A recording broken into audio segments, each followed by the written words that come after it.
Ergaa Phaawulos gara Tasalonqeetti erge isa duraa boqonnaa 1 nagaa. Phaawulos Silwaanosiif Ximootiyoos biraa gara waldaa warra Tasalonqee isa kan Waaqayyo Abbaaf kan Gooftaa Yesuus Kiristoositti caafame. Ayyaanniif nagaan isiniif haa ta'u. Jireenyaaf amantii warra Tasalonqee. Nuyi kadhata keenya keessatti maqaa keessan dhoofnee yeroo hundumaa waa'ee hunduma keessaniif Waaqayyoon hin galateeffanna. Fuula Waaqayyo keenyaaf Abbaa keenyaa duratti hojii amantii keessanii jaalalaaf dadhabuu keessan Gooftaa keenya Yesuus Kiristoosiin abdachuutti jabaachuu keessanis in yaadanna. Obboloota nana, Waaqayyo akka isin jaallate akka isin fo'ates nu hin beekna.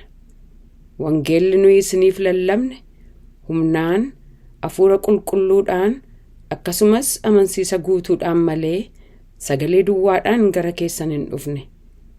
Nu immoo sababii keessaniif namoota attamii taanee akka isin gidduu turree hin beektu. Isinis fakkeenya keenyaaf fakkeenya Gooftaa duukaa buutaniittu. Yoo baay'ee rakkattan iyyuu gammachuu hafuura qulqulluu biraa dhufuun dubbicha fudhattaniittu. Kanaan isinis amantoota warra Maqedooniyaaf warra Akaayaa hundumaaf fakkeenya taatan.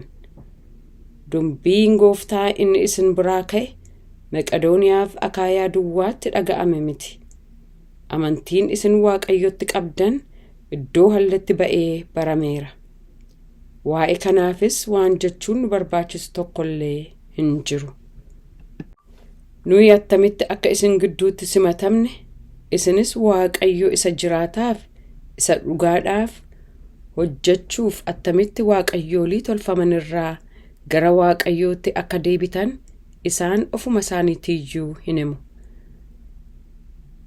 Dadhabuun keessanis ilma isaa isa waaqarraa dhufu isa inni warra du'an keessaa kaase Yesuus isa dheekkamsa dhufu jalaa nu oolchu eeggachuudhaafi.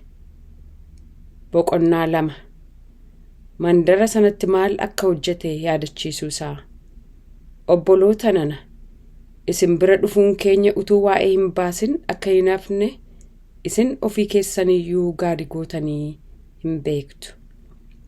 Isin bira utuu hin dhufin Filiphisiiyusitti akka dhiphanne namoonni akka nutti darbanis hin beektu. Isin biras warri nu morman utuma baay'ataniyyuu wangeela isaa akka isinitti himnuuf Waaqayyo keenya ija jabina nuuf kenneera. Wanti nuyi isin gorsinu jal'ina keessaa xuraa'ummaa keessaas hin baane haxxummaas hin qabu. Akka isa Waaqayyo qoree nu ilaalee wangeela adaraa nutti kenneetti hin dubbatna. Namoota utuu hin ta'in Waaqayyoon isa garaa keenya qoree ilaalu gammachiisuudhaaf hin amaana. Nuyi isin biratti warra dubbii itti kuulan warra ittiin qabanii nu ga'a jechuu dadhabuu isaanii dhokfatan akka hin ta'in ba'eessa gootanii hin beektu. Kanas Waaqayyo hin beeka. Nu isinirraas yoo ta'e warra kaanirraas yoo ta'e namootarraa ulfina hin barbaanne. Nu akka ergamoota Kiristoositti ulfaatoo ta'uu utuma dandeenyu akka haadha ijoollee ishee ofitti qabduutti isin gidduu jiraatne. Firoomaaf baay'ifnee isin iyyaanna. Sababii isin jaallannuuf wangeela Waaqayyoo duwwaa utuu hin ta'in lubbuu keenyas immoo isiniin ga'uun nutti in tola. Obboloota nana, hojiitti isiniif dadhabuu keenya in yaadattu. Nuyi isin keessaa namoota tokkottillee ba'aa akka hin taaneef halkaniif guyyaa waan nu barbaachisuuf hojjechaa wangeela Waaqayyoo isinitti lallabne. Isinis warra amantaniif nuyi qullaa'ota, qajeelota, mudaa malees akka taane isin dhugaanuuf baatu. Waaqayyos immoo dhugaanuuf ba'a. Nuyis tokkoon keessan akka abbaan itti ijoollee isaa ilaaluutti isin ilaaluu keenya gaarii gootanii hin beektu. Waaqayyo isa mootummaa isaatiif ulfina isaatti isin waame sanaaf akka ta'utti akka jiraattaniif isin hin gorsina. Isin hin jajjabeessinas. dhugaas isinitti in baana. Amantii isaaniitiif obsa isaanii himuusaa, dubbii Waaqayyoo isa nuyi lallabnu yeroo argattan akka dubbii namaatti utuu hin ta'in akka dubbii Waaqayyootti fudhattaniittu. Innoo dhugumaa dubbii Waaqayyooti. Waaqayyos isin warra amantan keessatti in hojjeta. Kana hundumaaf ittuma fufnee Waaqayyoon hin galateeffanna. Obboloota nana, isin faana warra biyya lafaa keessaa karaa Kiristoos Yesuus waldoota Waaqayyoo ta'an duukaa buutaniittu. Akkuma isaan harka warra Yihuudootaatti dhiphatan, isinis harka warra biyya keessaniitti in dhiphattaniittu. Warri Yihuudootaa Goofticha Yesuusiin raajotas in ajjeesani, nus in ari'atani, Waaqayyoon hin gammachiisani, nama hundumaa wajjinis waliif hin galani. Warri saba Waaqayyoo hin ta'in akka fayyaniif nuyi lallabna. Isaan immoo safara cubbuu isa yeroo hundumaa hojjetan guuttachuudhaaf akka hin lallabneef nu dhowwu. Garuumaatti dheekkamsi Waaqayyoo ammumayyuu isaan irratti dhufeera. Deebi'ee isaan ilaaluudhaaf hawwa akka qabu dubbachuusaa. Obboloota nana, garaan keenya wal bira yoo jiraate iyyuu yeroodhaaf fuula fuulaan wal arguu dhabnee erga gargar baafamnee nuyi fuula keessan arguudhaaf hawwa guddaadhaan caalchifnee dhamaana. Kanaaf dhufnee isin ilaaluu barbaadne. Ani Phaawulos addumaan deddeebi'ee yaaleera. Seexanni garuu nu ittise. Abdiin keenya, gammachuun keenya, gonfoon dhufa Gooftaa keenyaa Yesuusitti ittiin isa dura dhaabbatnee of jajnu isin malee eenyuree? Isin dhugumaa ulfina keenya, gammachuu keenyas. Boqonnaa 3 Ximootiyoos Tasalonqeetti ergamuusaa. Egaa kana caalaa obsuu yeroo dadhabnetti nuyi kophaa keenya mandara Ateenaatti hafuudhaaf murtoo goone. Amantiitti akka isin jabeessuuf, cimsees akka isin gorsuuf nuyi obboleessa keenya wangeela Kiristoosiif ergamuuttis hojjetaa Waaqayyoo isa ta'e Ximootiyoosiin gara keessanitti ergine. Namni tokkollee sababii rakkina kana hundumaaf hin raafamin. Isaan kanatti galuun akka nurra jiru isin ofii keessanii in beektu. Nuyi utuu isin bira jirruu rakkinni nurra ga'uuf akka jiru duraan dursinee isinitti himneerra. Akkasuma akka ta'es isiniyyuu hin beektu. Sababii kanaaf kana caalaa obsuu waanan dadhabeef inni nama qoru isin qoreera yoo ta'e, wanti nuyi itti dadhabaa turre kan waa'ee hin baafne akka hin taanetti amantii keessan beekuufan isa gara keessanitti erge. Amma garuu Ximootiyoos isin biraa gara keenya dhufee waa'ee amantii keessaniif waa'ee jaalala keessanii dhugaa oduu gaarii nuuf fide. Akkasumas isin yeroo hundumaa gara laafinaan akka nu yaadattan, akkuma nuyi isin arguu yaannus nu arguu akka yaaddan nutti hime. Kanaaf yaa obboloota nana, gidiraa keenya hundumaaf rakkina keenya keessatti waa'ee keessaniif amantii keessaniin jajjabina arganneerra. Amma isin Gooftaatti jabaattan yoo dhaabbattan, nu iyyuu jireenya keenyaaf hin jajjabaanna. Nu filoo Waaqayyoo keenyaa durattis gammachuu waa'ee keessaniif nutti dhaga'ame hundumaaf galata attamii Waaqayyoof dhiyeessuu dandeenya ree? Nuyi fuula fuulaan isin arguudhaaf, amantii keessan keessaas waan hir'ate isiniif dabaluudhaaf halkaniif guyyaa dhamaanee hin kadhanna. Ammas Waaqayyo Abbaan keenya, Gooftaan keenya Yesuus Kiristoosis gara keessan dhufuudhaaf karaa keenya akka nuuf qajeelchu, Gooftichi jaalala isin waliif namoota hundumaafis qabdan dabalee akka isa nuyi ittiin isin jaallannutti hamma malee haa baay'isu. Guyyaa gooftaan keenya Yesuus Kiristoos qulqulloota isaa wajjin deebi'ee dhufuutti garaa keessan cimsee warra hin komatamne godhee qulqullummaadhaan fuula Waaqayyoo Abbaa keenyaa dura isin hadhaabu. Boqonnaa 4. Jireenya Waaqayyoon gammachiisuu jiraachuu. Obboloota nana, kanarraa kan hafe immoo Waaqayyoon gammachiisuudhaaf attamitti jiraachuun akka isin irra jiru barumsa nurraa argattaniittu. Akkuma amma itti jiraattan iyyuu caalchiftanii akka itti fuftan maqaa Yesuus Gooftaatiin isinin kadhanna, isinin gorsinaas. Waan gochuun isiniif ta'u maqaa Gooftaa Yesuusiin gorsa akka isiniif kennine hin beektu. Waaqayyoo halalummaarraa fagaattanii qulqullummaatti jiraachuu isinirraa hin fedha. Dhiirri adduma addaan haadha manaa qabaatee qullaa'ummaaf ulfinatti dhannasaa eeggachuu habeeku. Akka saba warra kaanii warra Waaqayyoon hin beekneetti kajeellaa dhagnaatti hawwasaattis of hin kenninaa.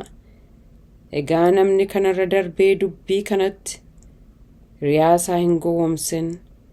Gooftaan warra bal'eessaa akkasii hojjetan hin adaba jennee duraan dursinee isinitti himneerra.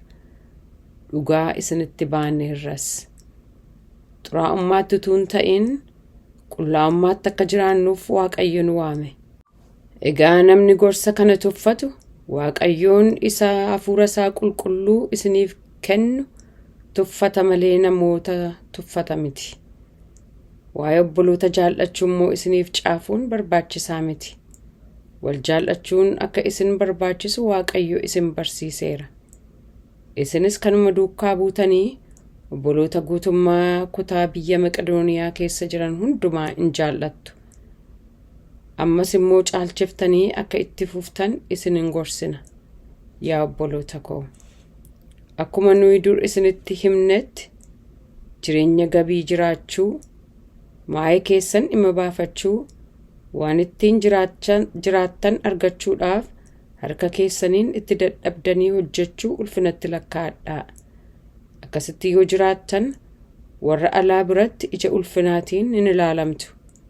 Waan isin barbaachisuufis harka namaa tokkoyyuu hin eeggattani. Waa'ee deebi'ee dhufuu Gooftaa dubbachuusaa. Obboloota nana, akka namoota abdii hin qabneetti akka hin gaddinetti waa'ee warra obbaafataniif abdiin jiru akka beektan in barbaanna. Yesuus du'ee du'aa akka ka'e erga amannee akkasuma immoo Waaqayyoo warra obbaafatan karaa Yesuus isumaa wajjinis deebisee akka fiduu hin amanna. Nuyi amma dubbii Gooftaa keessaa waan arganne isinitti himuuf jenna. Nuyi warri gaafa Gooftaan deebi'ee dhufu utuu hin du'in jirru warra obbaafatan dura hin buunu. Sagaleen guddisee nama abboomu, sagaleen hangafa ergamootaa in dhaga'ama.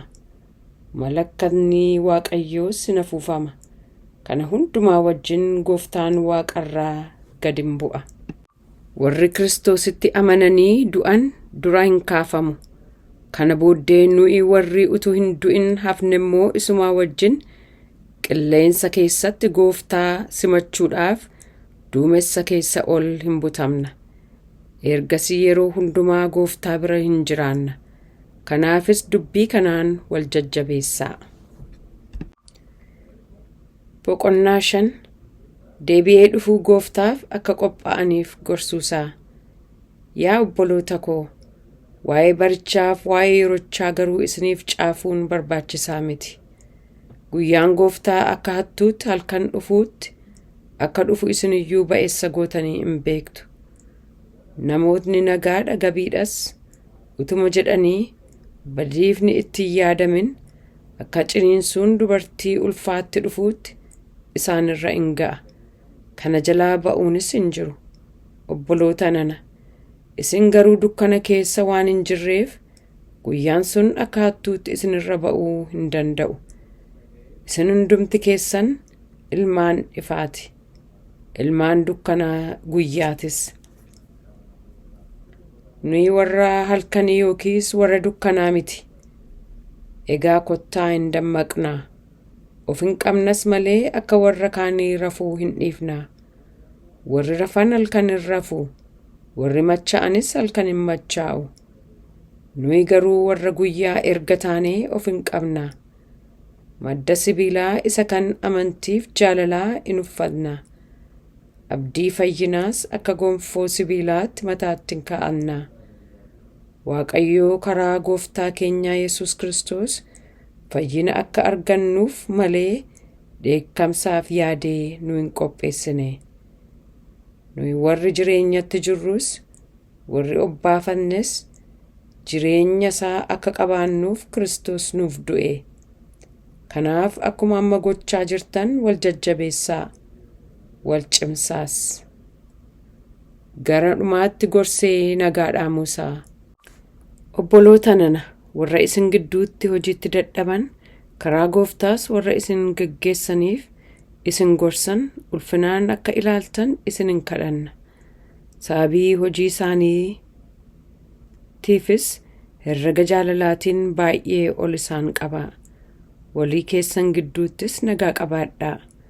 Obboloota nana warra hojii hojjechuu dhiisan gorsitanii akka qajeelchitan, warra garaan isaanii sodaatee akka toossiftan, warra dadhabaniif akka yaaddan, namoota hundumaafis akka dandeessan isin hin gorsina. Yeroo hundumaa walii keessaniif namoota hundumaafis gaarii gochuu yaadaa malee namni tokkollee waan hamaadhaaf hamaa akka hin deebifne ilaalladhaa. Yeroo hundumaa gammadaa. Kadhata keessan ittuma fufaa malee hin dhiisinaa. Waan hundumaatti Waaqayyoon galateeffadhaa. Waaqayyo karaa Kiristoos Yesuus kana gochuu keessan hin fedha. Hafuura qulqulluu hin ukkaamsinaa. Wanta Waaqayyo namatti mul'isee himsiisuu hin tuffatinaa. Garuu waan hundumaa qoraa. Isa gaarii jabeessaatii qabadhaa. Waanuma hamaa ta'e dhiisaa. Waaqayyo inni nagaa namaaf kennu guutummaatti ofii isaatiif isin haa qulqulleessu. Yeroo dhufa gooftaa keenyaa Yesuus Kiristoosittis hafuura keessan, lubbuu keessan, foon keessanis fayyaatti mudaa akka hin godhannettis haa eegu. Inni isin waame amanamaa waan ta'eef kana hin godha. Obboloota koo nuufis kadhadhaa. Yaada qullaadhaan dhulungachuudhaan obboloota hundumaa nagaa gaafadhaa. Adaraa gooftaa, ergaan kun obboloota hundumaaf haa dubbifamu. Ayyaanni gooftaa keenyaa Yesuus Kiristoosis isinii wajjin haa ta'u. Ergaa Phaawulos gara warra Tasalonqeetti erge isa lammaffaa. Boqonnaa 1 nagaa. Phaawulos Silwaanosiif Ximootiyoos biraa gara waldaa warra Tasalonqee isa kan Waaqayyoo Abbaaf kan gooftaa Yesuus Kiristoositti caafame. Waaqayyo Abbaan, Yesuus Kiristoosis, Gooftaanis ayyaana nagaas isiniif haa kennu. Waa'ee firdii gaafa Kiristoos dhufuu kennamu. Yaa obboloota koo, yeroo hundumaa waa'ee keessaniif Waaqayyoon galateeffachuun nurra jira. Amantiin keessan safara malee guddachaa, jaalalli hundumti keessan adda addaan waliif qabdan baay'achaa waan adeemuuf galateeffachuun keenya qajeelaadha. Ari'atamuun keessan hundumaatti rakkina baattan keessattis obsaaf amantii isin qabdaniif nuyi waldoota Waaqayyoo keessatti isiniin of hin jajna. Kana danda'uun keessan immoo firdiin Waaqayyoo qajeelaa ta'uusaa, isin immoo mootummaa Waaqayyoo isa amma dhiphachaa fi jirtan kanaaf kan maltan ta'uu keessan in agarsiisa. Waaqayyo wanta isa duratti qajeelaa ta'een hojjeta erga ta'ee warra isin rakkisaniif rakkinaan dugda hin baasa. Isin warra rakkachaa jirtan immoo gaafa Gooftaan Yesuus ergamoota aangoo isaa wajjin Waaqarraa mul'atu nuyi wajjin kana jalaa isin hin baasa. Gooftichi ibidda boba'aa wajjin hin mul'ata. Gaafas warra Waaqayyoon beekuu hin barbaadin, warra wangeela Gooftaa keenyaa Yesuus Kiristoosiif hin abboomamnis hin adaba. Isaan kun argaa Gooftaa duraa ulfina aangoo isaa duraas fageeffamanii badiisa bara baraatiin hin adabamu. Kunis guyyaa inni qulqulloota isaa keessatti ulfina argachuudhaaf warra isatti amanan hundumaa birattis dinqiitti ilaalamuudhaaf dhufu sanatti raawwatamuuf jira. Isinis isan nuyi isinitti dhugaa baane waan amantaniif warra sanatti in lakkaa'amtu. Kanaafis Waaqayyo keenya waamicha isaaf warra malan akka isin godhatuuf gaarummaadhaafis hawwa gaarii hundumaa hojii amantiis humna isaatiin fiixaan akka baasuuf yeroo hundumaa isiniif hin kadhanna. Kanaan maqaan Gooftaa keenyaa Yesuus isin biratti ulfina argata. Isinis akka ayyaana Waaqayyo keenyaatiif akka ayyaana Gooftaa Yesuus Kiristoositti isa biratti ulfina argattu. Boqonnaa 2. Dhufa Gooftaa dura inni hamaan sun bakkeetti ba'uusaa. Ammas obboloota koo, waa'ee dhufa Gooftaa keenyaa Yesuus Kiristoosiif waa'ee isa wajjin walitti sassaabamuu keenyaa akka beektaniif waanan isin kadhadhuu qaba. Guyyaan Gooftaa ammumayyuu dhufeera kan jedhu wanta Waaqayyo nutti mul'ise himuu keessa dubbiidhaan yookiis caaffataan akka waan nu biraa ba'eetti isa odeeffamuun yaadni keessan dafee hin raafamin, hin naasifaminis. Waaqayyoon mormanii isa irratti ka'uun utuu hin dhufin, inni hamaan seera malee jiraatus ilmi badiisaa sun utuu bakkeetti hin baafamin guyyaan sun hin dhufu. Kanaafis namni tokko karaa kamillee isin hin waldhaalchisin. Inni bakkeetti baafamuuf jiru sun olof qabuudhaan Waaqayyo kan jedhamuun waanuma namni itti sagaduunis hin morma. Ofii isaatii Waaqayyo ofiin jechuudhaanis mana qulqullummaa Waaqayyoo keessa taa'umsaa hin dhaabbata. Isa kana utuman isin bira jiruu akkan isinitti hime hin yaadattuu ree? Yeroo dhuma isaatti akka inni mul'atuuf amma wanti isa ittisu akka jiru hin beektu. Hamminni inni dhokataan sun kanumaan durayyuu hojiirra jira. Garuu inni amma isa ittisu hamma karaa isaa duraa fuudhamuutti hin mul'atu. Kana booddees inni seera malee jiraatu sun hin mul'ata. Yesus Gooftaan immoo hafuura afaansaa keessaa ba'uun isa ajjeesa. Mul'inatti deebi'ee ufuu isaatiinis isan barbadeessa. Inni seera malee jiraatu kunis gochaa seexanaatiin wanta hojii aangoo milkitaaf dinqii fakkaataniinis hin dhufa. Warri baduuf jiran hundinuu immoo fayyuudhaaf dhugaa jaallatanii fudhachuu waan didaniif goomsaa hammina hundumaa isaan irratti in fida. Kanaafis Waaqayyo wanta dhugaa hin ta'in akka amananiif gochaa nama waldhaalchisu isaanitti in erga.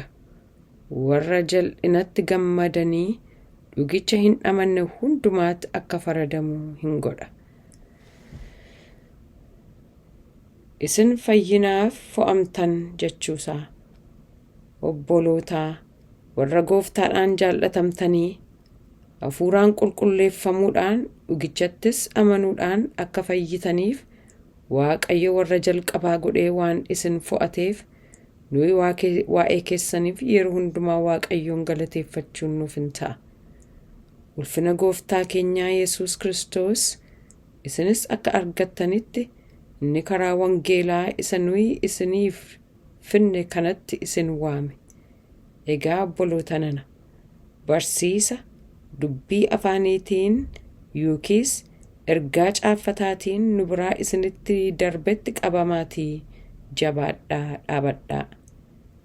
Ammas gooftaan keenya Yesuus Kiristoos, Waaqayyo abbaan keenyas inni nu jaallate ayyaana isaatiinis jajjabina bara baraaf abdii gaarii nuuf kenne. Innumti garaa keessan haa jajjabeessu. Hojii gaariif dubbii gaarii hundumaattis isin haa cimsu. Boqonnaa 3 kadhataaf amanannaa. Kanarraa kan hafes obboloota nana, dubbiin gooftaa dafee iddoo baay'ee ga'ee isin biratti akkuma fudhatames ulfinaan akka fudhatamuuf nuuf kadhadhaa. Nama hundumaatu amane miti. Kanaaf Waaqayyoo harka namoota yakkaaniif hamaa godhanii akka nu oolchuufis immoo kadhadhaa. Gooftaan garuu amanamaadha. Inni isinin cimsa. Isa hamaa sanarraas isinin eega. Wanta isinitti himne hundumaa akka raawwattan, raawwachuufis akka jirtan karaa gooftaa isin amanneerra. Gooftaan garaa keessan gara jalala Waaqayyoo ittiin nama jaallateetti, gara obsa Kiristoos argisiiseettis haa qajeelchu. Hojii hojjechuun barbaachisaa ta'uusaa. Ammas obboloota nana, isin keessaa nama hojii dhiisee dhibaa'ummaatti jiraatu, nama akka barsiisa isa nu biraa argataniitti hin jiraannes hidhata akka hiikkattan maqaa gooftaa keenyaa Yesuus Kiristoosiin isinin abboomna. Nuyi yommuu isin bira turre hojjechuu dhiifnee dhibaa'ummaatti hin jiraanne. Isinis fakkeenya keenya duukaa bu'uun hammam barbaachisaa akka ta'e ofii keessaniyyuu hin beektu. Nama tokkotti illee ba'aa akka hin taaneef halkaniif guyyaa hojiitti dadhabnee hojjenne malee utuu gatii hin baasniif nama tokkorraa buddeena hin nyaanne. Nu ilaaltanii duukaa akka buutaniif fakkeenya isiniif taane malee ba'aa isinitti ta'uudhaaf iyyuu nuyi karaa dhabnee miti. Yommuu isin bira turreyyuu namni hojii hojjechuu hin barbaanne midhaanis hin nyaatin jennee isin abboomneerra. Amma immoo isin keessaa kaan hojjechuu dhiisanii dhibaa'ummaatti hin jiraatu. Ofii isaaniitii waan tokkollee hin hojjetani. Hojii namaa keessa lixuu isaanii garuu hin dhageenya. Namoota akkasii kana gab jedhanii akka hojjetan, kan isaanis nyaatanii akka jiraatan maqaa gooftaa Yesuus Kiristoosiin in abboomna, in gorsinas. Obboloota nana, isin garuu wanta gaarii gochuutti hin laafinaa. Nama akka ergaa kanaatti dubbii keenyaaf hin abboomamne yaadaan qabadhaa. Akka inni yeella'uttis hidhatasaa ta'uu dhiisaa. Akka obboleessaatti isa gorsaa malee akka diinaatti isan ilaalinaa. Nagaa dhaamuudhaan dubbii isaa xumuruusaa. Gooftaan nagaa ofii isaatii yeroo hundumaa karaa hundumaan nagaa isiniif haa kennu. Gooftaan hunduma keessanii wajjin haa ta'u. An Phaawulos nagaa koo kana harka kootiin isiniif nan caafa. Akkii an itti caafus akkuma kana. Milikkitni inni ittiin beekamu kun ergaa ani caafe hundumaarra jira. Ayyaanni gooftaa keenyaa Yesuus Kiristoosis hunduma keessanii wajjin haa ta'u.